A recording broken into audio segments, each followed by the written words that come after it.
جی، بسم اللہ الرحمن الرحیم۔ شازمان شاہد صاحب، آپ اپنا سوال کیجیے۔ جی بہت شکریہ استاذ۔ گزشتہ دنوں اسلام آباد ہائی کورٹ کے ایک جج جسٹس محسن اختر کیانی نے کچھ ریمارکس دیے ہیں خواتین کے لیے شادی میں جائیداد کا 50% حصہ سے متعلق۔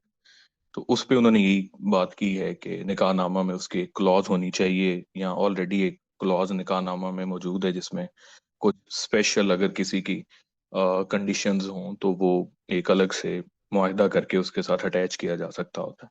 تو اس سے متعلق بہت ساری بحث ابھی انٹرنیٹ پہ چل رہی ہے۔ تو ہمارے ملک میں عام طور پہ ایک تو کوئی بھی قانون بنے تو اس کے کانسیکوینسز کیا ہوں گے، یہ تو ایک یونیورسل فنومینا ہے، لیکن اس کے بعد اس کا ایک اسلامی تناظر بھی آ جاتا ہے، چونکہ ہمارے ملک کا جو لیگل سسٹم ہے وہ بہت زیادہ اسلام سے بھی انسپائرڈ ہے۔ تو اس سے متعلق میں کچھ آپ کی گفتگو چاہوں گا کہ آپ اس پہ کر دیں کہ وہ جو ریمارکس انہوں نے دیے ہیں اس کی دین میں کیا حیثیت ہے۔ اس کے علاوہ چند میرے کوسچنز ہیں تو وہ پھر آپ کی گفتگو کے بعد میں اسپیسیفکلی پوچھ لوں گا۔ میں نے جہاں تک اس بحث کو دیکھا ہے، میرا احساس یہ ہے کہ اس میں ایک بنیادی بات نظر انداز ہو رہی ہے۔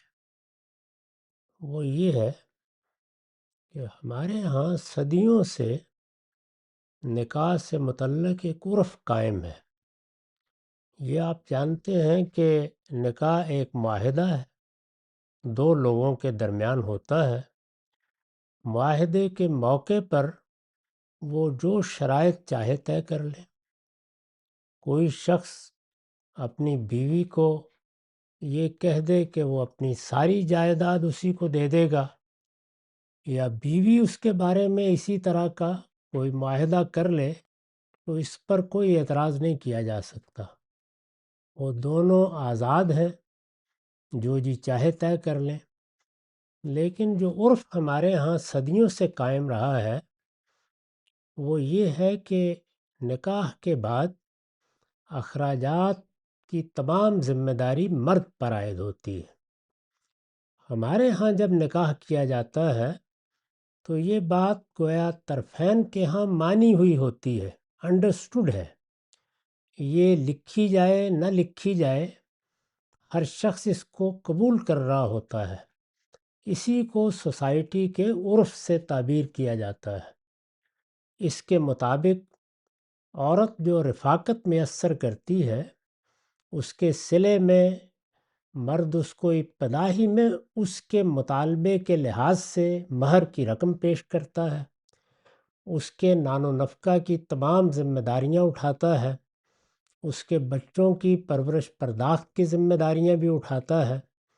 غرض یہ کہ ہر طرح کے اخراجات اور ان کو پورا کرنے کے لیے معاشی جدوجہد یہ مردی کی ذمہ داری سمجھی جاتی ہے۔ عورت سے کبھی مطالبہ نہیں کیا جاتا کہ وہ کوئی معاشی جدوجہد کرے، وہ گھر کے چلانے میں کوئی معاونت کرے، اسے کسی کنٹریبیوشن پر مجبور نہیں کیا جا سکتا۔ مرد ہی کو مسئول ٹھہرایا جاتا ہے، وہی سوسائٹی کے سامنے بھی جواب دہ ہے اور وہی اللہ تعالیٰ کے سامنے بھی جواب دہ ہے۔ یہی صدیوں کا عرف ہے جس کو سامنے رکھ کر قرآن مجید نے یہ استدلال کیا ہے کہ چونکہ مرد ہی تمام اخراجات اٹھا رہا ہے بما انفقوا من اموالہم، اس لیے یہ اسی کا حق ہے کہ وہ گھر کا سربراہ رہے۔ اور پھر اس پر جو احکام متفرع ہوتے ہیں وہ سورہ نساء میں بیان کیے ہیں۔ یہ ہمارے ہاں کا عرف ہے۔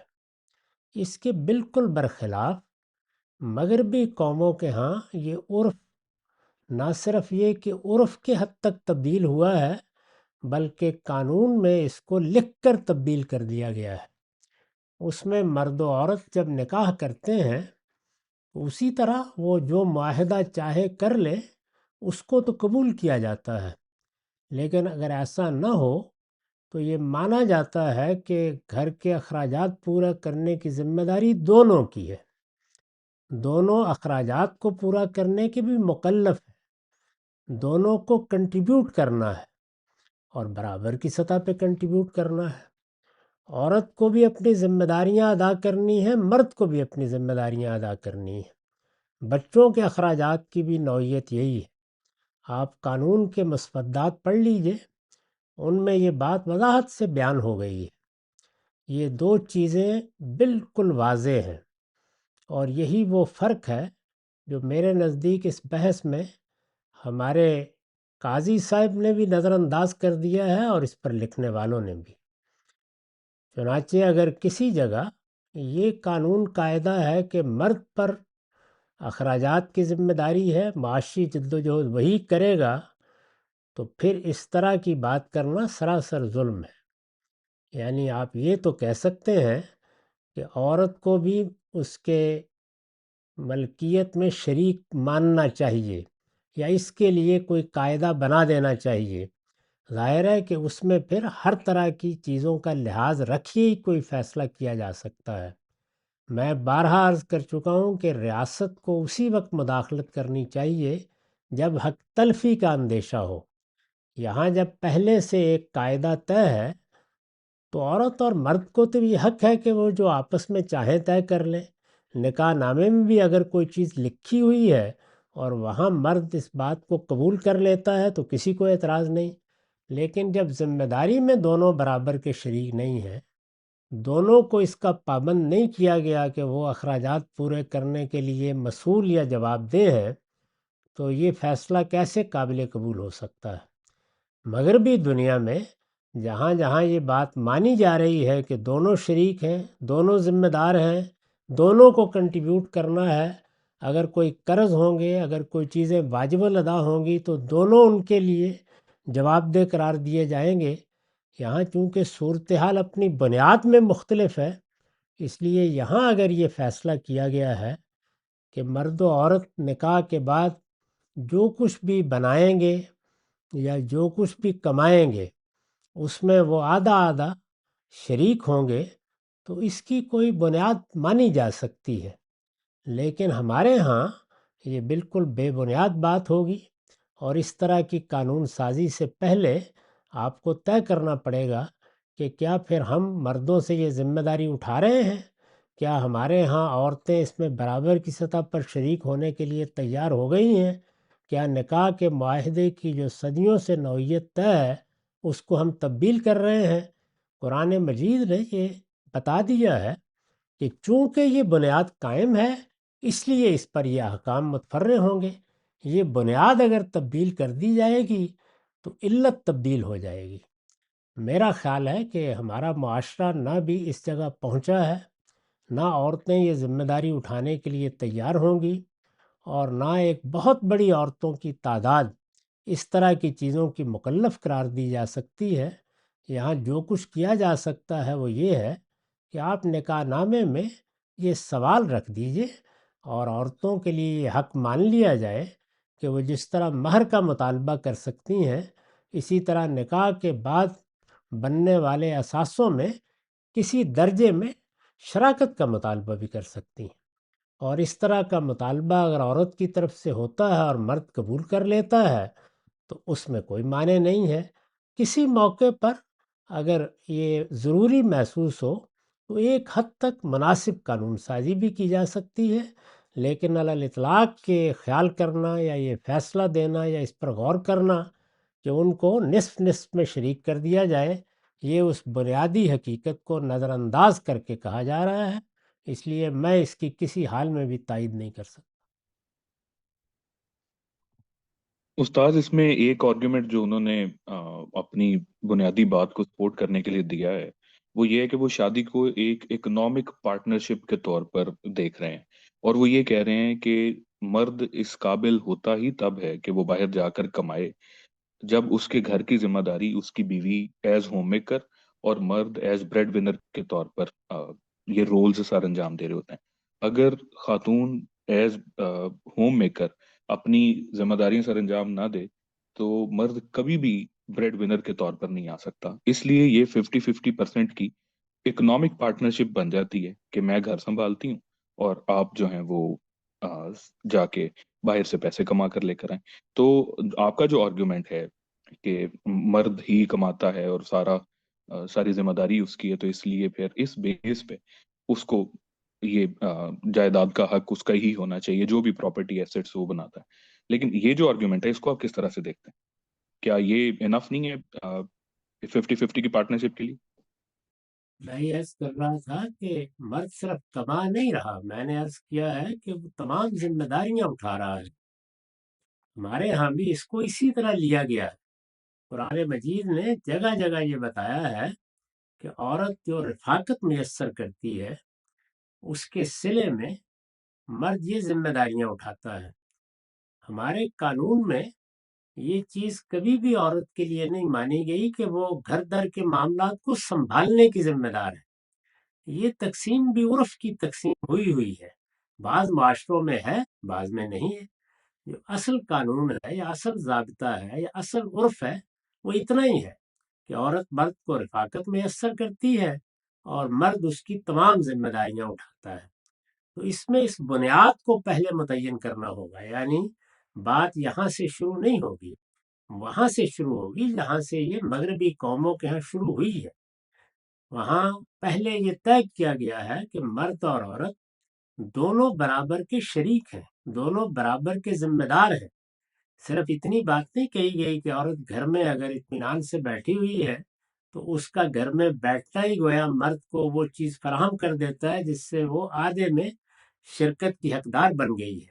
یہاں یہ معاملہ مرد کے ساتھ کیا ہی نہیں گیا، عورت کے ساتھ بھی کیا گیا ہے۔ یعنی اگر عورت کمائے گی تو اس میں آدھا مرد شریک ہوگا، یہاں دونوں شریک ہیں۔ تو اس بنیادی بات کو پہلے واضح کریں، اس عرف کے بارے میں پہلے طے کریں، اس کے بعد وہ چیز انصاف قرار پائے گی، ورنہ تو کسی چیز کے بارے میں بھی آپ جو حکم چاہیں لگا دیں۔ استاد بہت شکریہ، یہ بات واضح ہوگی۔ میں اس کے ساتھ یہ بھی چاہوں گا کہ اگر آپ کچھ یہ ڈسٹنکشن بھی ہمیں بتا دیں کہ جو پاکستانی معاشرت ہے وہ چونکہ کافی حد تک اسلامی معاشرت سے مختلف ہے، تو اس سنیریو میں آپ کس طرح سے دیکھتے ہیں پاکستانی معاشرت، اسلامی معاشرت اور پھر جدید دنیا جس کی طرف ہم بڑھتے ہوئے اس طرح کی قانون سازی کر رہے ہیں؟ پاکستانی معاشرت ابھی بہت پیچھے ہے۔ ہمارے ہاں اگر آپ جائزہ لے کے دیکھیں تو کتنی عورتیں ہیں جو ذمہ داری اٹھا سکتی ہیں۔ پھر عرض کر دوں، ہمارے ہاں دیہات میں عورت معاشی جدوجہد میں ہاتھ بٹاتی ہے، اسی طرح شہروں میں بھی عورتیں بڑی حد تک معاملات میں تعاون کر رہی ہیں۔ لیکن کتنی عورتیں ہیں جو باقاعدہ کماتی ہیں یا کوئی کاروبار کر سکتی ہیں یا وہ کسی درجے میں برابر کی حصہ دار بن سکتی ہیں؟ اس طرح کا اگر کوئی قانون بنایا جائے گا تو وہ اصل میں صدیوں کے بعد پیدا ہونے والے حالات کی بنیاد پر بنایا جائے گا اور بالکل احمقانہ ہوگا۔ ہمیں پہلے جائزہ لینا چاہیے کہ ہمارے معاشرے کی کیا صورتحال ہے۔ مجھے اس سے کوئی اختلاف نہیں ہے کہ عورتوں کے لیے جو چیزیں طے کی گئی ہیں، مثال کے طور پر یہ کہ مہر ہوگا، مثال کے طور پر یہ کہ ان کے نان و نفقہ کی ذمہ داری ہوگی اور وہ فراخی کے ساتھ پوری کی جائے گی، مثال کے طور پر یہ کہ اگر علیحدگی ہوگی تو مرد پر ان کو ساز و سامان فراہم کرنے کی پابندی ہوگی۔ میں اس سے پہلے عرض کر چکا ہوں کہ اس کو متعین بھی کیا جا سکتا ہے، اور مرد کی صورتحال کے لحاظ سے یا اس کی معاشی حالت کے لحاظ سے عدالتیں اس کو متعین بھی کر سکتی ہیں۔ اس پر کوئی قانونی پابندی بھی عائد کی جا سکتی ہے، یعنی قانون بھی آپ بنا سکتے ہیں کہ اس طریقے سے اگر کسی عورت کو طلاق دی جائے گی تو اس کے لیے مرد پر یہ مالی ذمہ داری ڈالی جائے گی۔ یہ سب باتیں قرآن مجید پہ بیان ہو گئی ہیں، اس لیے ان میں کوئی چیز بھی باعث نزاع نہیں ہے، نہ ہونی چاہیے، اور میں اس کی تائید کرتا ہوں کہ اس میں بہت کچھ قانون سازی کی بھی ضرورت ہے۔ ہمارا جو قانون اس سے پہلے رہا ہے جس کو میں مسلم لا کہتا ہوں، اس کا بھی مطالعہ کرنا چاہیے۔ وہ اپنے زمانے کے حالات کے لحاظ سے بنا ہے، حالات پہ جو تبدیلیاں یا تغیرات ہوئے ہیں ان کو سامنے رکھ کر ضرور قانون سازی کرنی چاہیے۔ عورتوں کے حقوق پورے کرنے کے لیے جو کچھ بھی معاشرہ کر سکے وہ لازمی کرنا چاہیے۔ ان کے ساتھ بڑی زیادتیاں ہمارے معاشرے میں ہوئی ہیں، ان کو میراث میں حصہ نہیں دیا گیا، طلاق کے موقع پر بھی بعض اوقات ان کو بس اسی طرح روانہ کر دیا جاتا ہے کہ ان کے پاس آگے کچھ بھی کرنے کے لیے نہیں ہوتا۔ ہماری سوسائٹی میں یہ ایک بڑا مسئلہ ہے کہ اس میں عورتیں شادی نہیں کر پاتی۔ مطلقہ عورت کی شادی، بیوہ عورت کی شادی، یہ کم و بیش ناممکنات میں سے ہے۔ اس طرح کی صورتحال میں یہ ضروری ہے کہ ان کے لیے کچھ نہ کچھ قانون سازی کی جائے، اور یہ چیز ہماری پارلیمنٹ میں، ہمارے قانون ساز اداروں میں زیر بحث آنی چاہیے۔ اس کے لیے خود اللہ تعالیٰ نے رہنمائی فرمائی ہے کہ جب کسی عورت کو بھیجا جا رہا ہے، ایک برسوں کا تعلق تھا، وہ کوئی معاشی جدوجہد نہیں کر رہی تھی، اس کے پاس اب بھی کوئی اسباب نہیں ہے، آگے فوراً شادی کرنے کے امکانات بھی نہیں ہیں، تو پھر اس کے لیے کوئی بندوبست ہونا چاہیے۔ اس کو قرآن مجید نے حقاً علی المتقین قرار دیا ہے۔ ظاہر ہے کہ مذہب تو اسی پہلو سے کہے گا، لیکن اس حق کو پھر متعین بھی کیا جا سکتا ہے، اس میں کوئی معنی نہیں ہے۔ یہ بات کہ وہ جو کچھ مرد کمائے گا اس کے آدھے میں شریک ہو جائے گی، یہ اسی صورت میں موزوں ہوگا جب پھر یہ مانا جائے کہ ہم نے بنیادی طور پر عرف تبدیل کر دیا ہے، اب ذمہ داری صرف مرد پر نہیں ہے، عورتیں بھی برابر کی شریک ہیں۔ وہ از راہ عنایت عورت کو یہ نہ کہے تو یہ الگ بات ہے، لیکن یہ کہ وہ تقاضا کر سکتا ہے، تو پہلے اس بنیاد کو تبدیل کر لیجئے۔ اگر وہ بنیاد تبدیل نہیں ہوئی تو پھر جو بات ہمارے ہاں رائج ہے وہی انصاف کے مطابق ہے۔ اس میں جو بے انصافی کے پہلو ہیں وہ میں نے عرض کر دیے ہیں، اور اگر اس میں ہمارے ہاں کوئی قانون سازی ہوتی ہے یا عدالتیں کوئی فیصلہ دیتی ہیں تو سر آنکھوں پر، اس پر کوئی اعتراض نہیں۔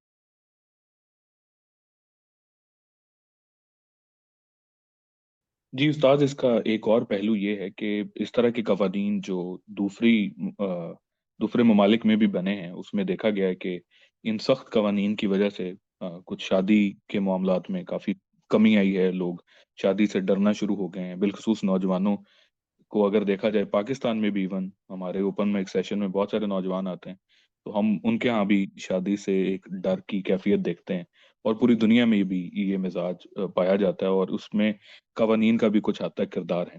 تو میرا سوال اس میں یہ ہے کہ خاندان کے ادارے کی مضبوطی اور کمزوری میں اس طرح کے قوانین کا کیا کردار ہوتا ہے؟ بہت غیر معمولی، میں یہاں دیکھ رہا ہوں، اب مجھے 6 ساڑھے 6 سال ہو گئے ہیں، میں نے مغربی معاشرے کو دیکھا ہے۔ میرے نزدیک یہ مسائل کا باعث بنتا ہے۔ اس طرح کی قانون سازی جب یک طرفہ طور پر کی جاتی ہے تو اس میں کسی ادارے کو قائم کرنا آسان نہیں ہوتا۔ تاہم یہ وہی میں عرض کر رہا ہوں کہ تلوار کی دھار پر چلنا ہوتا ہے۔ اس میں اگر ایک طرف سے لوگوں کے لیے بہتری کے لیے کوئی قانون سازی کی جائے تو دوسری طرف کوئی مسئلہ پیدا ہو جاتا ہے، تو دونوں چیزوں کو توازن کے ساتھ قائم رکھنا چاہیے، اور اس میں یقیناً بہت کچھ قانون سازی کی ضرورت ہے۔ یعنی عورتوں کے حقوق کی حفاظت کے لیے بھی ضرورت ہے، ان کے لیے بہتر حالات پیدا کرنے کے لیے بھی ضرورت ہے، اور ان کے ساتھ جو ناانصافیاں ہوئی ہیں یا ہو رہی ہیں ان کا ازالہ کرنے کے لیے بھی ضروری ہے۔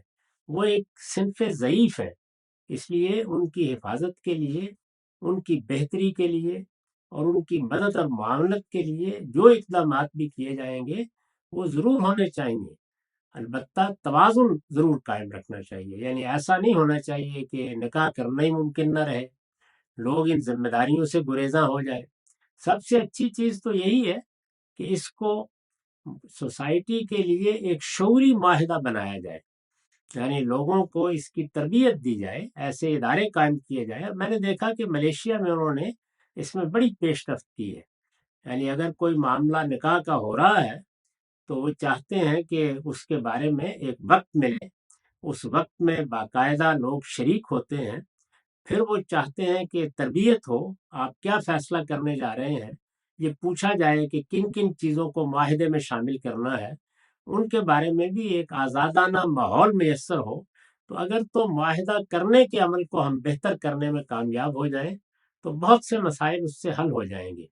تاہم بعض موقعوں پر قانون سازی کی بھی ضرورت ہوتی ہے، وہ ضرور کریں، اور بہت صحیح نشاندہی آپ نے کی کہ اس میں دونوں چیزوں کو ملحوظ رکھنا چاہیے، یعنی یہ قانون بھی بنے لیکن اس کی وجہ سے نکاح کا ادارہ کہیں لوگوں کے لیے کوئی ڈراؤنا خواب بن کر نہ رہ جائے۔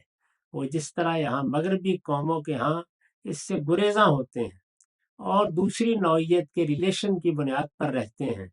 یہ بوائے فرینڈ گرل فرینڈ، یہ لیو ان ریلیشن، یہ در حقیقت اسی وجہ سے پیدا ہوتا ہے کہ یہ ایک بڑی ذمہ داری کی چیز بن جاتی ہے.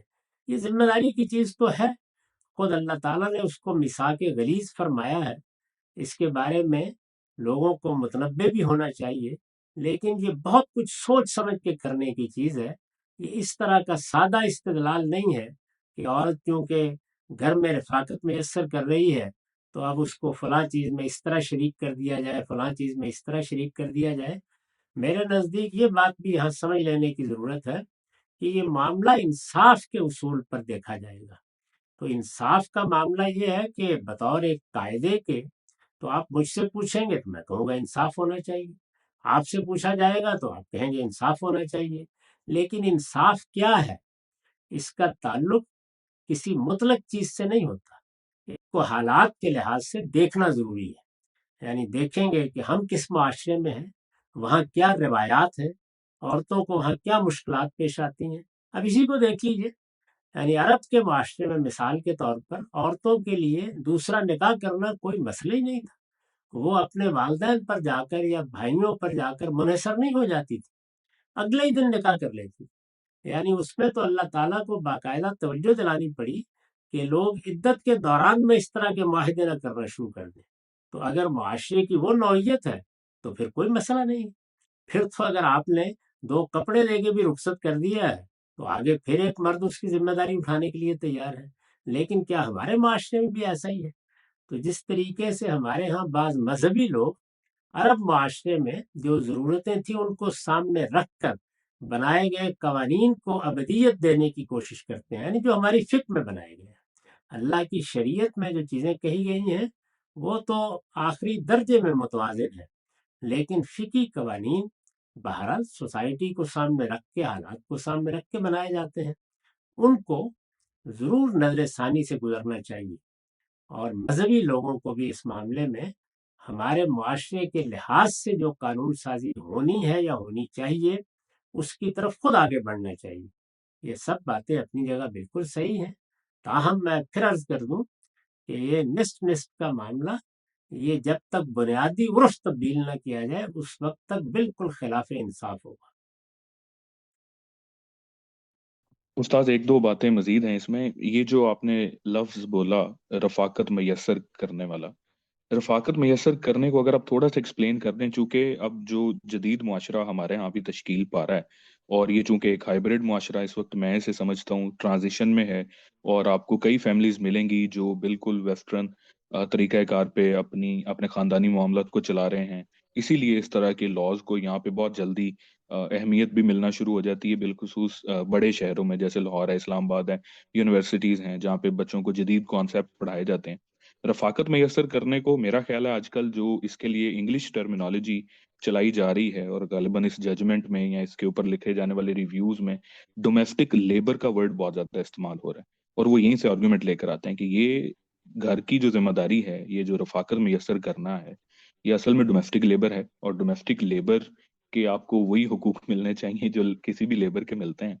تو یہ ڈومیسٹک لیبر والے کانسیپٹ کو رفاقت میسر کرنے سے آپ کس طرح سے ڈسٹنگوش کرتے ہیں؟ اور دوسرا یہ بات کہ جب ڈومیسٹک لیبر ہو رہی ہے تو وہ کوئی ذمہ داری اٹھا کر تو اس کا حق ادا نہیں کیا جا سکتا کہ آپ نے ذمہ داری اٹھائی ہے، آپ کو کپڑے دے رہے ہیں، آپ نے گھر دیا ہوا ہے، لیکن آپ ڈومیسٹک لیبر چونکہ کروا رہے ہیں، ان سے بچے اپنے پلوا رہے ہیں، تو اس لیے آپ کو جائیداد میں سے بھی حصہ دینا چاہیے. میں نے اسی لیے جو لفظ استعمال کیا رفاقت میسر کرتی ہے. یہ جتنی باتیں آپ نے کہی ہیں اس میں شبہ نہیں کہ ہمارے ہاں بعض جگہ عورتوں کے ساتھ یہی سلوک کیا جاتا ہے، لیکن نہ یہ کوئی عرف ہے اور نہ اس کی بنیاد کسی شرعی قانون پر ہے. یعنی عورت گھر کا کام کاج کرے گی، وہ گھر کو سنبھالے گی، وہ بچوں کی پرورش کرے گی، یہ سب چیزیں تنہا اس کی ذمہ داری ہیں، ایسی کوئی بات نہیں. اس طرح کی کوئی چیز نہ قانون میں ہے نہ عرف میں ہے. یہ چیزیں بس لوگوں کے ہاں رائج ہو جاتی ہیں اور اپنے اپنے حالات کے لحاظ سے وہ یہ کام کرتے رہتے ہیں. اب ہمارے ہاں دیکھ لیجئے کہ جس کلاس کی آپ بات کر رہے ہیں وہاں مردوں نے 3 4 ملازمین فراہم کیے ہوتے ہیں، پورے گھر کے معاملات وہ ملازمین دیکھ رہے ہوتے ہیں. وہ ان کی طرفوں کی ذمہ داری بھی اٹھائے ہوتے ہیں۔ اس لیے میں نے عرض کیا ہے کہ اس کو علی الاطلاق کس طریقے سے انصاف قرار دیا جا سکتا ہے، اس میں ہر جگہ کے حالات دیکھنے ہوں گے۔ اگر کسی جگہ عورتوں سے اس طرح کا کوئی کام لیا جا رہا ہے تو اس کے لیے ضرور قانون سازی کرنی چاہیے، لیکن یہ کوئی نکاح کے معاہدے کا حصہ نہیں ہے کہ اس کو آپ قانونی طور پر نصف نصف کا حقدار قرار دے دیں۔ یہ بات کہ گھر کے کام کاج کرنا ہے، یہ بس طے ہے، چلا آ رہا ہے، لوگ آپس میں یہ تقسیم کار سی کر لیتے ہیں۔ اس میں بھی بہت کچھ تبدیلیاں آ رہی ہیں شہروں میں یہ تبدیلیاں اپنی آنکھوں سے دیکھ رہا ہوں۔ پاکستان میں ہم بھی آخر رہتے ہیں تو مجھے معلوم ہے کہ وہاں کس طرح سے اب لڑکیاں بھی پڑھ لکھ گئی ہیں، وہ ملازمتیں بھی کر رہی ہیں، وہ مختلف کاموں میں بھی برابر کی شراکت کا تقاضا کرتی ہیں۔ اب تو گھر در کے معاملات دیکھنے میں، بچوں کی پرورش تک میں مرد شریک ہو رہے ہیں۔ تو ہر جگہ یہ تبدیلیاں تمدن کے ساتھ آتی ہیں۔ ان کو سامنے رکھ کر کوئی قانون سازی کرنی ہے تو ضرور کریں، لیکن اپنے پورے معاشرے کو اور اس کی ضروریات کو سامنے رکھ کے کریں۔ اسلام نے جو چیز فراہم کیا وہ بڑی سادہ ہے کہ ہر شخص، کیونکہ یہ شخصی معاملہ ہے، ہر شخص کے حالات مختلف ہوں گے، تو اس وجہ سے جب مرد و عورت کے درمیان نکاح کا معاہدہ ہو تو وہ اپنے حالات کے لحاظ سے، اب دیکھیے اپنے حالات میں کتنی وسعت ہے، یعنی کیا اسے جا کر کسی جوائنٹ فیملی میں رہنا ہوگا، کیا الگ رہنا ہوگا، کیا اس کے اوپر گھر در کے کام کاج کی ذمہ داریاں ہوں گی، کیا اس کے لیے اس کو کوئی ملازمین فراہم کیے جائیں گے۔ آپ ان سب چیزوں کو اپنے حالات کے لحاظ سے دیکھ کر معاہدے کا حصہ بنا دیں، اور وہاں بے شک 2/3 اثاثوں میں شراکت کا معاہدہ کر لیں، اس پہ کوئی اعتراض نہیں ہے۔ انفرادی معاملات جس طرح لوگ چاہیں طے کر لیں، اور وہ کرنا چاہیے، بلکہ اس کے لیے خود ہمارے ہاں جو نکاح نامہ بنایا گیا وہ بڑا ناقص ہے، یعنی یہ معاہدہ اور زیادہ تفصیلی ہونا چاہیے، بدلتے ہوئے حالات کے لحاظ سے ہونا چاہیے، اس کو باقاعدہ وقت ملنا چاہیے کہ دونوں فریق اس پر غور کریں، یہ نہیں کہ آخر میں ایک کاغذ سامنے رکھ دیا جائے۔ اس کے لیے قانون سازی کریں کہ جب نکاح کا معاملہ ہو جائے تو ہمارے ہاں کوئی ادارے ایسے ہونے چاہیے جن میں لوگوں کو تعلیم دی جائے کہ یہ آپ کے حقوق اور ذمہ داریاں ہیں، اپنے حالات کا جائزہ لیں، اور پھر جو مطالبات آپ کو کرنے ہیں ان کو باقاعدہ لکھ لیں۔ یہ سب ہونا چاہیے، اس لیے کہ میں جس صدیوں کے عرف کا حوالہ دے رہا ہوں اس میں بھی بہت کچھ تغیرات آ گئے، تمدن نے تبدیلیاں پیدا کر دی، بدلتے ہوئے حالات نے تبدیلیاں پیدا کرتی ہیں۔ زرعی تمدن میں اس کی نوعیت بالکل اور تھی، اب جو شہر ہیں ان میں معاملے کی نوعیت اس سے بہت مختلف ہو رہی ہے، تو یہ تمام تبدیلیاں تقاضا کرتی ہیں۔ اس میں 2 ہی طریقے ہیں، وہ ہمیشہ اسی طرح رہیں گے، یعنی معاہدہ کرتے وقت اپنے اپنے حالات کے لحاظ سے جو کچھ طے کرنا ہے انصاف کے ساتھ طے کر لیجئے، اور اس میں ریاست کے ادارے بھی مددگار ہوں۔ اور دوسری چیز کیا ہے؟ دوسری چیز یہ ہے کہ عمومی حالات کو سامنے رکھ کر بہت حقیقت پسندانہ جائزہ لے کے، جس طرح پہلے کچھ حقوق طے ہے، مثلا یہ کہ مہر دینا ہے، مثلا یہ کہ نان و نفقے کی ذمہ داری اٹھانی ہے، تو آپ اس طرح کے بننے والے اثاثوں میں بھی کوئی حصہ طے کر سکتے ہیں حالات کے لحاظ سے، لیکن وہ حالات کے لحاظ سے اپنی تمدنی ضروریات کو سامنے رکھ کر، اپنی روایات کو سامنے رکھ کر، اپنے عرف کو سامنے رکھ کے کرنا چاہیے۔ میں جس بنیادی بات کی طرف توجہ دلا رہا ہوں وہ یہ ہے کہ مغربی ملکوں کے قانون کا علی الاطلاق نفاذ وہ ہماری روایت کے بھی خلاف ہے، عرف کے بھی خلاف ہے، انصاف کے بھی خلاف ہے۔ پھر توجہ دلا دوں کہ اس معاملے میں انصاف ہی کو فیصلہ کن ہونا ہے، اور انصاف کا فیصلہ ہمیں اپنے حادثہ اخلاقی کے فتوے کی بنیاد پر کرنا ہے۔ شریعت نے اس میں کوئی چیز طے نہیں کی۔ شریعت کا قانون میراث کا قانون ہے، یعنی اس کا اس سے کوئی تعلق نہیں ہے۔ میاں بیوی کے درمیان کیا معاہدہ ہو رہا ہے، اس میں کیا شرائط ہیں، دونوں کے کام کی نوعیت کیا ہوگی، رفاقت کی نوعیت کیا ہوگی، یہ سب آپ طے کر سکتے ہیں، اور اس میں اپنے حالات کے لحاظ سے جو قانون سازی بھی کرنا چاہیں وہ علم و عقل کی روشنی میں کی جا سکتی ہے۔ اللہ تعالیٰ کی طرف سے اس میں کوئی پابندی نہیں ہے، لیکن جو کچھ ہونا چاہیے وہ انصاف کے ساتھ ہونا چاہیے، علم و عقل کی روشنی میں ہونا چاہیے۔ اس میں اندھی تقلید کا رویہ اختیار نہیں کرنا چاہیے کہ ایک چیز فلاں جگہ ہوئی ہے تو ہم کو بھی کر لینی چاہیے۔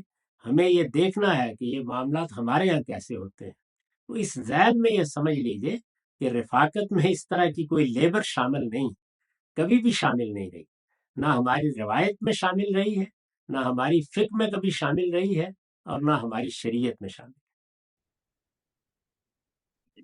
تو استاد آپ کی بات کو اگر مختصراً بیان کیا جائے، میں صرف یہ چاہ رہا ہوں کہ میں آپ سے پوچھ لوں کہ میں آپ کی بات ٹھیک سمجھ سکا ہوں کہ نہیں، وہ یہ ہے کہ جو بنیادی بات ہے اگر ہم اس کو سامنے رکھیں تو یہ انصاف کے مطابق 50-50% کا معاملہ انصاف کے مطابق نہیں ہوتا۔ اور اگلی بات اس میں یہ ہے کہ اگر اس کو جنرلی لا بنا کر لوگوں کے لیے پیش کیا جائے تو یہ غلط ہوگا۔ اگر انڈیویجول معاملات میں کچھ فیملیز، کچھ لوگ اس طرح سے سمجھیں کہ ان کو ایسا کرنا چاہیے تو وہ چاہے 2/3 جائیداد میں حصہ دینا چاہیں تو وہ ایسا بھی کر سکتے ہیں۔ یہ بالکل ٹھیک بیان کیا، یہ معاہدہ ہے، معاہدے کے موقع پر جو جی چاہے طے کر لیا جائے۔ قرآن مجید نے خود بتایا ہے، اور ہمارے ہاں یہ ہوتا ہے، یعنی مہر کا عورت مطالبہ کر سکتی ہے، یہ اس کا حق ہے۔ وہ کہے کہ میں کروڑوں لوں گی، تب بھی وہ مطالبہ کرنے میں حقدار ہے۔ زیادہ سے زیادہ توجہ دلائی جا سکتی ہے، اسے قانونی طور پر پابند نہیں کیا جا سکتا۔ یہ آپ کے علم میں ہے کہ سیدنا عمر نے اس میں قانون سازی کرنی چاہی تو ایک خاتون نے قرآن مجید کا حوالہ دے کر انہیں روک دیا، اور یہ کہا کہ اللہ تعالیٰ تو کہتے ہیں کہ ڈھیروں مال عورت کو کوئی مرد دے سکتا ہے، تو عمر تم کیسے پابندی لگا سکتے ہو؟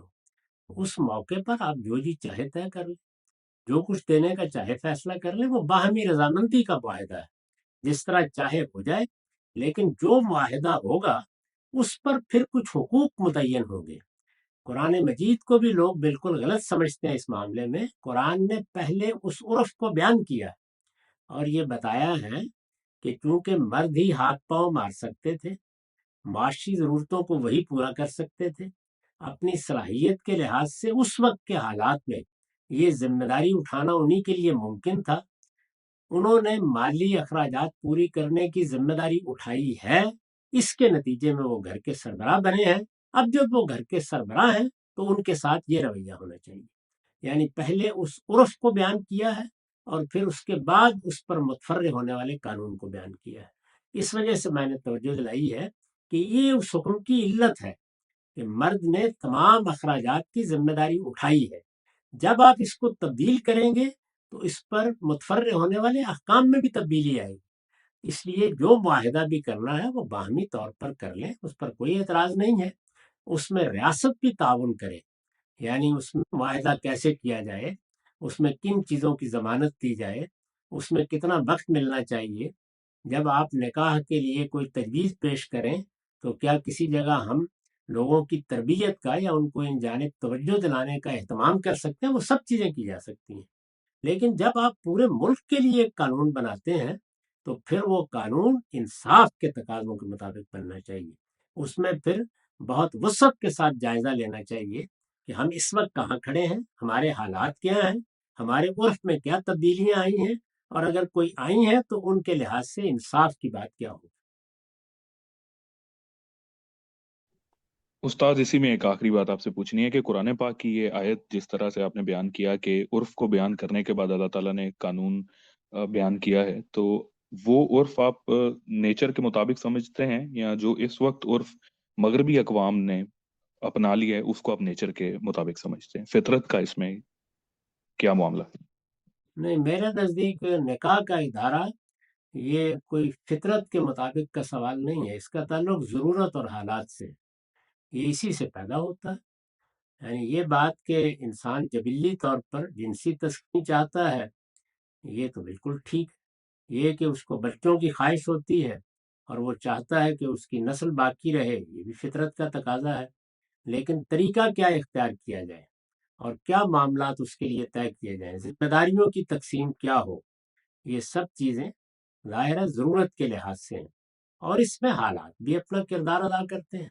چنانچہ قرآن مجید نے جو بات کہی ہے وہ یہ کہ مرد اپنی شخصیت کے لحاظ سے یا جو صلاحیتیں اللہ تعالیٰ نے اس کو دی ہیں ان کے لحاظ سے معاشی ذمہ داریاں اٹھانے کی اہلیت زیادہ رکھتا ہے۔ یہ ظاہر ہے کہ جن حالات میں یہ تبصرہ کیا گیا ہے ان میں معاشی ذرائع بھی بہت مختلف تھے، اب اس میں بڑی تبدیلیاں آ گئی ہیں۔ یعنی کیا اس طرح کی ملازمتیں تھیں کیا اس طرح لیڈی ڈاکٹر بن جاتی تھی؟ کیا اس طریقے سے انجینئرنگ میں بھی عورتیں کمالات دکھا رہی تھیں؟ کیا اسی طریقے سے وہ بھی دفتروں میں جا کے خدمات انجام دے لیتی تھیں؟ تو اس وقت وہ مشقت کی زندگی تھی. آپ کو کھیتی باڑی کرنی ہے یا آپ کو جا کے جانوروں کو پالنا ہے، ان کی ذمہ داریاں اٹھانی ہے، تو وہ ذرا اور نوعیت کے کام تھے. اب ظاہر ہے کاموں کی نوعیت بھی بہت جگہوں پہ تبدیل ہو رہی ہے، لیکن وہ ہمارے معاشرے میں کتنی تبدیل ہوئی ہے اس کو ہمیں دیکھنا چاہیے. تو یہاں جو بنیاد قائم کی گئی ہے سورہ نساء میں، وہ یہ ہے کہ یہ صورتحال ہے. جب وہ صورتحال ہے تو پھر اس کے تقاضے یہ ہیں. اب دیکھیے نا کہ والدین کا حق کہاں سے قائم ہوتا ہے. اس لیے کہ چونکہ اللہ تعالیٰ نے ایک ناتواں بچے کو ان کی گود میں ڈال دیا ہے، تو ان کو 10-15 سال اس کی پیدائش، اس کی پرورش، اس کی پرداخت، اس کی تعلیم تربیت کی ذمہ داریاں اٹھانی پڑتی ہیں. ان ذمہ داریوں میں وہ کوئی کردار ادا کرنے کی پوزیشن ہی میں نہیں ہوتا. اس وجہ سے والدین کے حقوق قائم کر دیے گئے اور والدین کے بارے میں بہت سی چیزوں پر متنبع کیا گیا. وہاں بھی بالکل یہی استدلال ہے کہ چونکہ مرد نے یہ ذمہ داریاں اٹھائی ہیں، وہ گھر کے تمام اخراجات پورے کرے گا. اس نے عورت کو فارغ کر دیا ہے، یعنی اس پر کوئی ذمہ داری نہیں، وہ مسئول نہیں ہے، اس سے تقاضا نہیں کیا جا سکتا. تو اب اس کو سربراہ کی حیثیت سے قبول کرنا چاہیے اور اس کے لحاظ سے اس کے ساتھ معاملہ بھی کرنا چاہیے. تو وہاں پر بھی پہلے وہ مقدمہ قائم کیا گیا ہے، پھر اس کی بنیاد پر انصاف کی بات کی گئی ہے. یہاں پر بھی میں اسی جانب توجہ دلا رہا ہوں کہ پہلے اس مقدمے کو تبدیل کریں، یعنی جو ہمارے ہاں قائم ہے باقاعدہ طور پر عورتوں کو بتا دیا جائے نکاح کے موقع پر کہ اب وہ برابر کی ذمہ دار ہے. یعنی جس طرح مرد اس کا ذمہ دار ہے کہ وہ جا کے کمائے گا، وہ بھی ذمہ دار ہے کہ وہ جا کے کمائے گی. اور اگر یہ نہیں ہے تو پھر پہلے طے کر لیں کہ معاہدہ کیا ہو رہا ہے، معاملے کی نوعیت کیا ہے. تو دو ہی رستے ہیں، یا حالات کو دیکھ کے قانون سازی کرنی ہے تو انصاف کے ساتھ کریں اور تمام چیزوں کو ملحوظ رکھ کے کریں، وہ یک طرفہ نہیں ہونی چاہیے. اور اگر آپ نے معاہدے کو بہتر بنانا ہے تو اس میں تو کوئی سوال ہی نہیں ہے. یعنی وہ جتنا چاہے آپ بہتر بنا لیں، اس میں جتنے سوالات چاہے قائم کر دیں، اس میں جس طرح کی مدد چاہے عورتوں کو یا مردوں کو فراہم کر دیں، اس معاہدے کو لوگ سوچ سمجھ کر کریں، اس میں طے کر لیں. اور اس میں اگر مثال کے طور پر مرد یہ قبول کرتا ہے کہ میں اپنی آمدنی میں بھی نکاح کے بعد ہوگی اور اپنے اثاثوں میں بھی میں 2/3 میں شریک مانوں گا، اس پر کوئی مذہب کو اعتراض نہیں ہے، کوئی کسی کو بھی اعتراض نہیں. استاد میں تو کوشش کرتا ہوں کہ آخری سوال ہو جائے، لیکن پھر ایک نیا سوال پیدا ہو جاتا ہے. آپ نے ایک دفعہ ایک گفتگو میں جب آپ سے ایک خاتون نے پوچھا تھا کہ اگر کوئی خاتون خاندان کے ادارے کی سربراہ بننا چاہے، تو آپ نے کچھ اور کیسز کا حوالہ دے کر بھی اس میں بتایا تھا کہ اس میں قانونی طور پر تو کوئی ایشو نہیں ہو سکتا، لیکن کوئی اگر آپ سے پوچھے کہ کیا یہ فطری ہے کسی خاتون کا خاندان کے ادارے کے سربراہ کے طور پر زندگی گزارنا، تو آپ نے کہا فطری طور پر یہ چیز ٹھیک نہیں ہوگی. تو اس میں اب جو آپ نے پچھلی بات بیان کی ہے اس میں اور آپ کی یہ کہ یہ فطری نہیں ہوگا، اس میں مجھے تھوڑی سی کلیئرٹی یہ چاہیے تھی کہ بایولوجیکلی بھی عورت کو دیکھیں اور اس کی جو ذمہ داریاں ہیں اس کو بھی دیکھیں کہ اگر وہ بچے کو پیدا کرتی ہے اور اس سارے عمل میں اور یہ جو ایک لمبی حسل ہوتی ہے اس میں خاتون تو ویسے ہی یہ بریڈ ونر کا کام کرنا خاتون کے لیے مشکل ہے، تو کیا یہ فطری معاملہ نہیں ہے؟ یہ ضرورت کا معاملہ کیسے ہو گیا؟ یہ تو فطری معاملہ بھی نظر آتا جی وہ پیچھے گئے نا. یعنی یہ بات کہ فطری طور پر یہ ذمہ داری کس کو اٹھانی چاہیے، اس کا جواب یہ ہے کہ مرد کو. لیکن یہ کہ حالات کے لحاظ سے یہ ذمہ داری کس نے اٹھائی ہے، یہ اگلا مرحلہ ہے. تو وہ ذمہ داری اگر اٹھا لی ہے اور حالات میں ایسی تبدیلی آ گئی ہے کہ فطری ذمہ داریوں کے ساتھ ایک عورت بھی یہ کام کر سکتی ہے، جیسے کہ میں نے اس کی مثالیں دی ہیں، تو پھر عرف تبدیل ہوگا. یعنی عرف ہمیشہ حالات کے تقاضے سے وجود پذیر ہوتا ہے. تو یہ دو الگ الگ مرحلے ہیں. اگر آپ ویسے سادہ فطرت میں بات کو رکھیں تو جو پہلے ہوا ہے وہی فطرت کا تقاضا تھا، وہ ہو گیا. اس کے لحاظ سے مرد نے ذمہ داریاں اٹھا لی.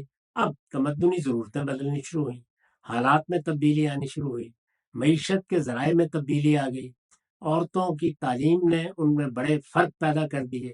اس کے بعد اب کیا ضرورتیں؟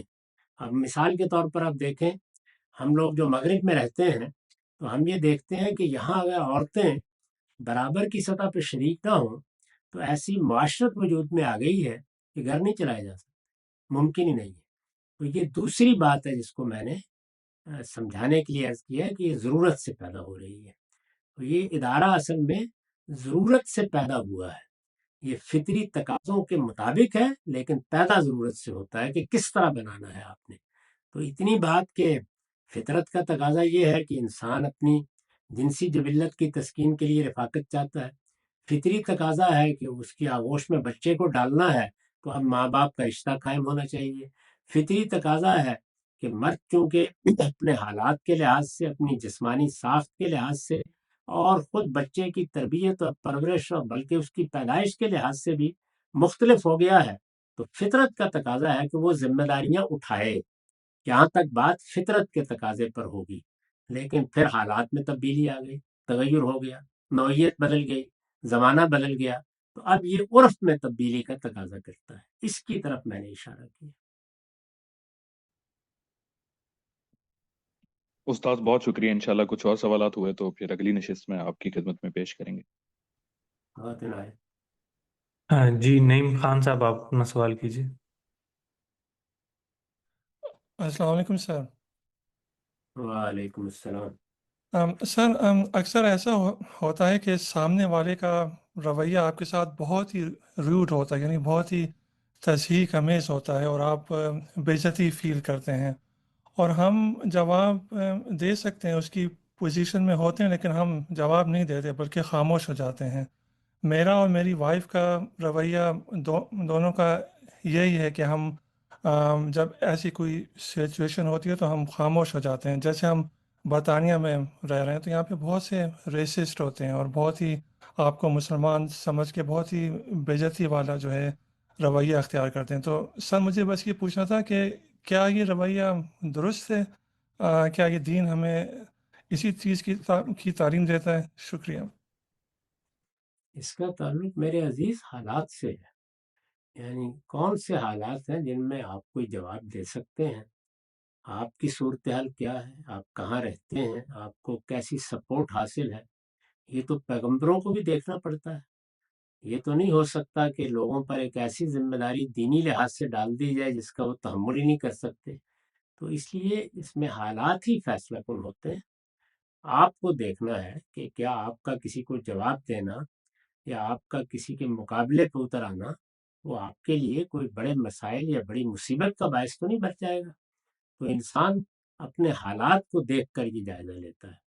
اس میں آپ کو کئی چیزوں کا حق حاصل ہے، یہ کہ آپ حالات کا جائزہ لینے کے بعد بھی یہ خیال کریں کہ نہیں میری خودداری اور عزت نفس یہی چاہتی ہے اور کر گزریں، لیکن پھر دیکھ لیں کہ اس کے نتائج و عواقب کیا ہوں گے۔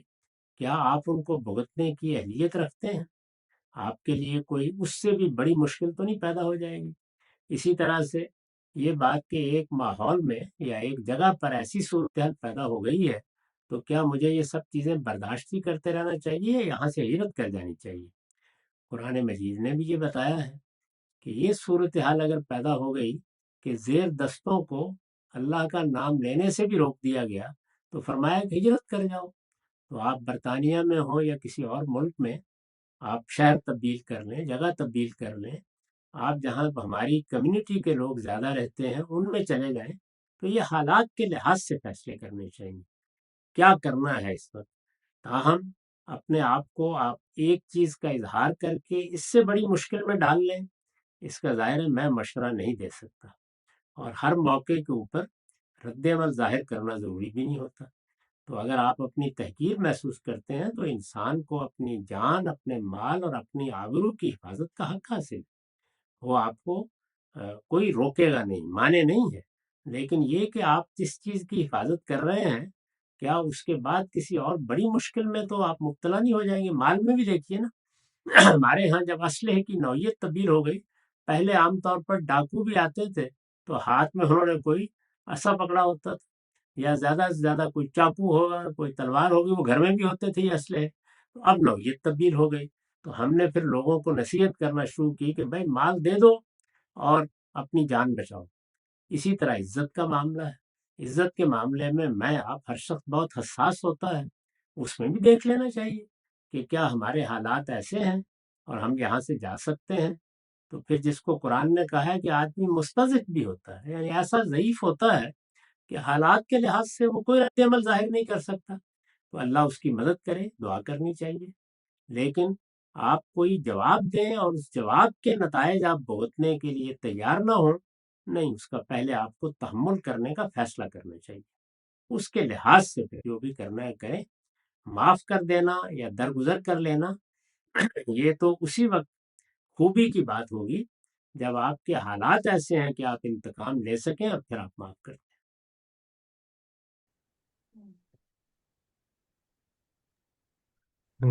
جی محمد احمد شعیب صاحب آپ اپنا سوال کیجیے. السلام علیکم. وعلیکم السلام.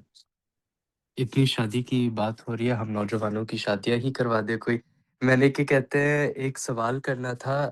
آپ کی ایک گفتگو سے میں نے سنا تھا کہ شادی کا مقصد یہ ہے کہ خاندان کا ادارہ قائم کیا جائے، شاید میں نے یہی سنا تھا. اب اس کے بارے میں ظاہر سی بات ہے، جہاں میں رہتا ہوں یو کے میں، عرف ریلیشن شپس کے بارے میں بہت ڈفرینٹ ہے. یعنی کہ کہتے ہیں اگر لیو ان ریلیشن شپ ہوتی ہے تو اس میں بچوں کا تو کوئی سوال ہی نہیں پیدا ہوتا.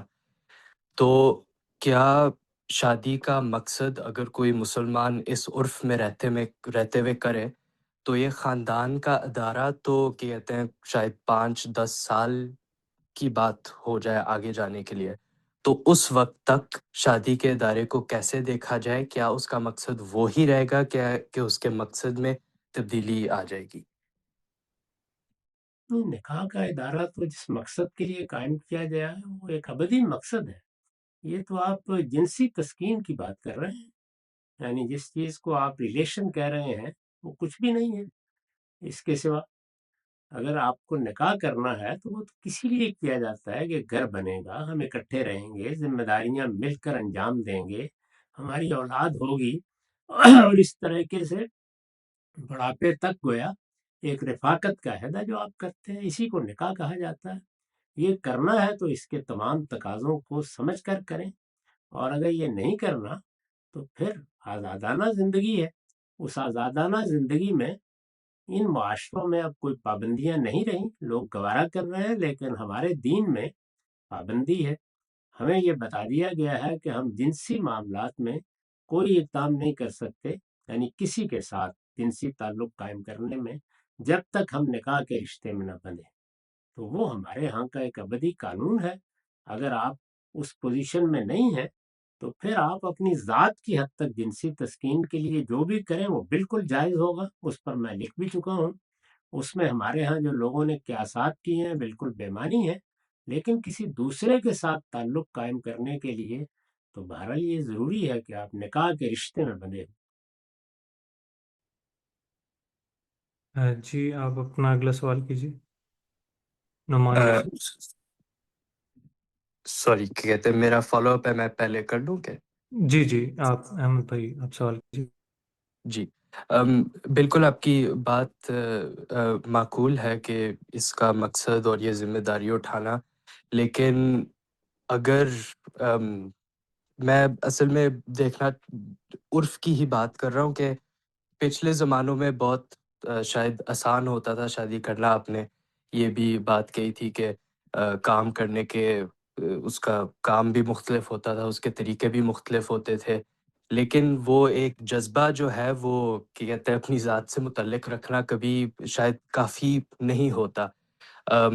اس کے علاوہ انسان کو ایک کمپینین شپ کی بھی ضرورت ہوتی ہے. تو اس کے لحاظ سے کیا یہ کوئی مکروہ یا معیوب بات سمجھی جائے گی اسلامی طور پہ کہ ایک آدمی اس طرح شادی کرے، مطلب کمپینین شپ کے لیے اور جنسی تسکین کے لیے بھی، لیکن وہ یہ ذمہ داری کو تھوڑی دیر کے لیے ٹال دے؟ کیونکہ اصل میں تو گھر کا ادارہ بچوں کے لیے ہی بن رہا ہے. اگر بچے پیدا ہونے کا کوئی سوال ہی نہیں ہے تو اس لحاظ سے پھر شادی کا کیا کہتے ہیں مقصد مطلب ایک گرے سا ایریا بن جاتا ہے. تو کیا اس کے بارے میں ہمیں کوئی کہتے کوئی پڑھنے کی چیز ہو یا کوئی ایسی پہلے سوسائٹی میں کوئی ایسا معاملہ پیدا ہوا ہو، یہ ہمیں ملتا ہے؟ یہ جب کہا جاتا ہے کہ نکاح کا ادارہ اس لیے ہے تو یہ اس کی حقیقت کا بیان ہے۔ اس سے کوئی شخص بھی پابند نہیں ہو گیا کہ وہ ضرور بچے پیدا کرے۔ یعنی جس طرح نکاح کا ادارہ انسان کی ایک ناگزیر ضرورت ہے، لیکن کوئی شخص پابند نہیں ہو گیا کہ وہ نکاح ہی کرے۔ بہت سے لوگ ہم نہیں کرتے۔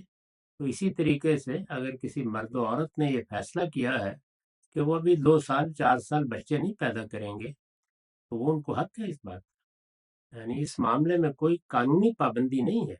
جب اس طرح کی بات کہی جاتی ہے تو وہ مجموعی حیثیت سے کسی ادارے کے بارے میں کہی جاتی ہے، تاکہ اس کا مقصد واضح رہے، اس کی حرمت لوگوں میں قائم رہے۔ وہ اس مقصد سے کہی جاتی ہے۔ اس میں شخصی طور پر لوگوں کو پابند نہیں کر دیا گیا کہ آپ وہ ضرور بچہ بھی پیدا کریں۔ جی نعمان صاحب آپ اپنا سوال کیجیے۔ استاد، ایک طرف تو اسلام میں شرم و حیا کو بہت اہمیت دی گئی ہے، لیکن دوسری طرف قرآن کی کچھ آیات ایسی ہیں جو عجیب و غریب محسوس ہوتی ہیں، جیسے کہ حوروں کا بیان یا میاں بیوی کے تعلقات کا ذکر۔ ایسا کیوں ہے اور اس کا مقصد کیا ہے؟ بچے بھی تو قرآن پڑھتے ہیں، عرب بچے تو پڑھتے ہوئے سب سمجھتے ہوں گے، جیسا کہ قرآن میں حضرت عیسیٰ کی ولادت کا بھی ذکر ہے۔ استاد اس بات کو ذرا واضح کر دیں۔ شرم و حیا تو ایک قدر ہے اور وہ ضرور ملحوظ رکھنی چاہیے، لیکن اس کا اطلاق کس چیز پہ ہوگا؟ اس کا بڑا تعلق کسی سوسائٹی پر ہوتا ہے۔ شرم و حیا کے آداب ہمارے ہاں شہری تمدن میں اور ہیں، دیہاتی تمدن میں اور ہیں، مختلف معاشروں میں اور رہے ہیں، تو عربوں کے ہاں بالکل اور رہے ہیں۔ یہ جنسی معاملات کو بیان کرنا یعنی شرافت اور تہذیب کے دائرے میں، اس میں قرآن نے پورا خیال رکھا ہے اس بات کا۔ یہ کوئی حرج کی بات نہیں ہے، یہ زندگی کا حصہ ہے۔ اسی وجہ سے ہمارے ہاں تو بہت بچپن میں بچوں کو اس کی تعلیم ہو جاتی تھی۔ میں نے کئی مرتبہ ذکر کیا ہے کہ میری تعلیم جو عربی فارسی کی تعلیم ہوئی، تو اس میں ہمیں ابتدا میں ایک رسالہ پڑھایا تھا نام حق کے نام سے، یہ فارسی میں ہے۔ تو اس میں وہ سارے مسائل بیان ہوتے تھے جو آپ فقہ میں دیکھتے ہیں، فقہی پر مبنی رسالہ، اور وہ شاعری میں تھا۔ تو اس وجہ سے اس میں کوئی حرج کی بات نہیں، اگر سلیقے کے ساتھ تہذیب کے ساتھ چیزیں بیان کی جائیں، وہ ضرور ہماری زندگی کا حصہ ہے۔ اور 10-11 سال کی عمر میں تو بچوں کو معلومات ہونی چاہیے، اگر نہیں ہوں گی تو وہ غلطیاں کریں گی، ان کو اس کی تعلیم ملنی چاہیے۔ قرآن مجید میں جو چیزیں بیان کی گئی ہیں ان میں کسی جگہ کوئی غیر مہذب اسلوب اختیار نہیں کیا گیا، البتہ جنسی معاملے کو ایک واقعہ سمجھ کر بیان کر دیا گیا۔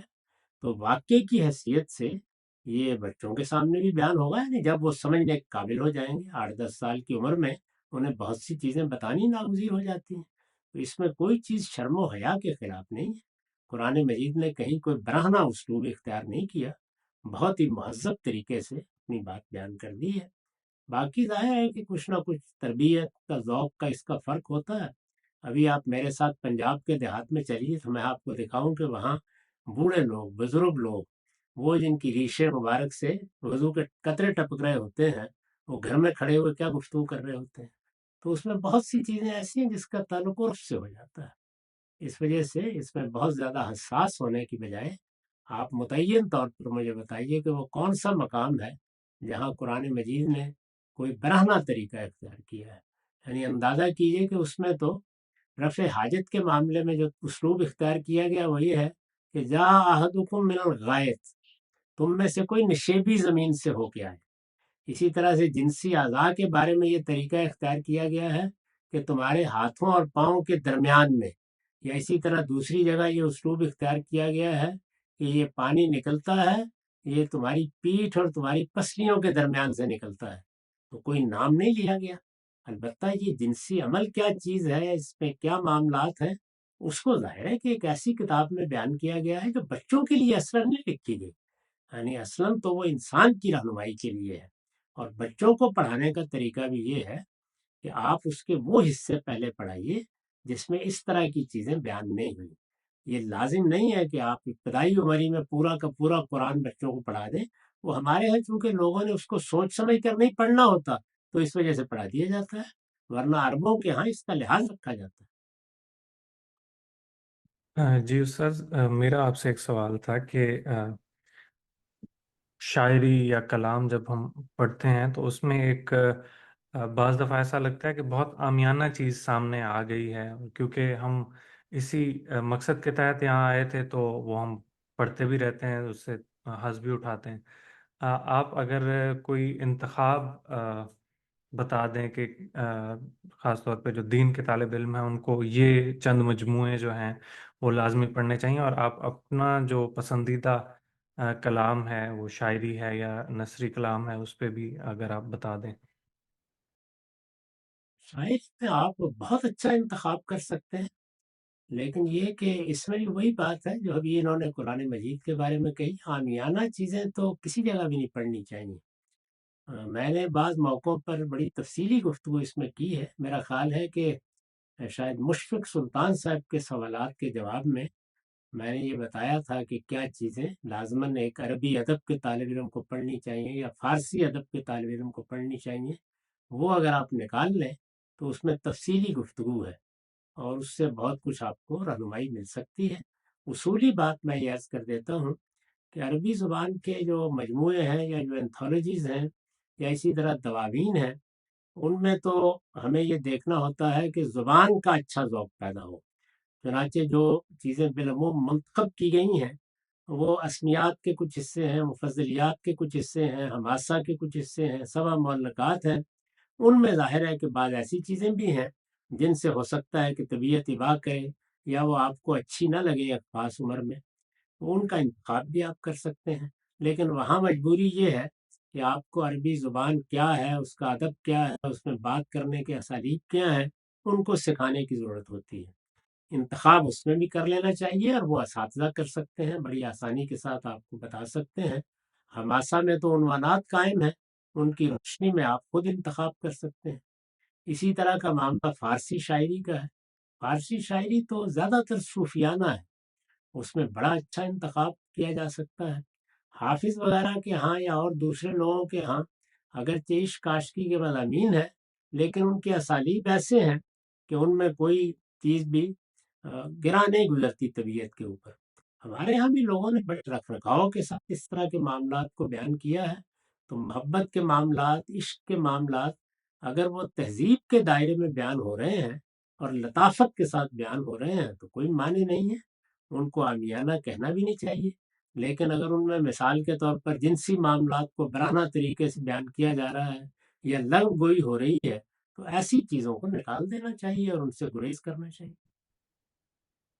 اور استاذ آپ کا پسندیدہ کلام، اس پہ بھی اگر چند جملے۔